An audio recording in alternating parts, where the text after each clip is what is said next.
Extra இருக்குது, அவங்களுக்கு காட்டுறது எப்படி பண்ணணும்னு சொல்லிட்டு.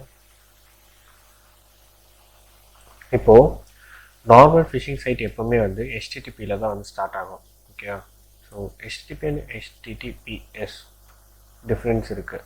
ஸோ இது வந்து என்கிரிப்டட் ப்ரோட்டோகால், இது வந்து பிளைன் டெக்ஸ்ட் ப்ரோட்டோகால். ஓகேவா? இதில் என்ன ட்ரான்ஸ்ஃபர் ஆனாலும் உங்களுக்கு பிளைனாக தான் போகும். ஸோ எப்போவுமே வந்து HTTPS மட்டும் ப்ரிஃபர் பண்ணுங்கள். HTTP வந்து கிளிக் பண்ணாதீங்க, ஓப்பனே பண்ணாதீங்க.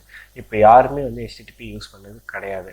அதெல்லாம் வந்து இந்த மாதிரியான மலிஷியஸான சைட்ஸ் மட்டும்தான் வந்து யூஸ் பண்ணுறாங்க. Okay, so always use HTTPS. Okay. Second, domain நீங்கள் நல்லா செக் பண்ணிக்கோங்க.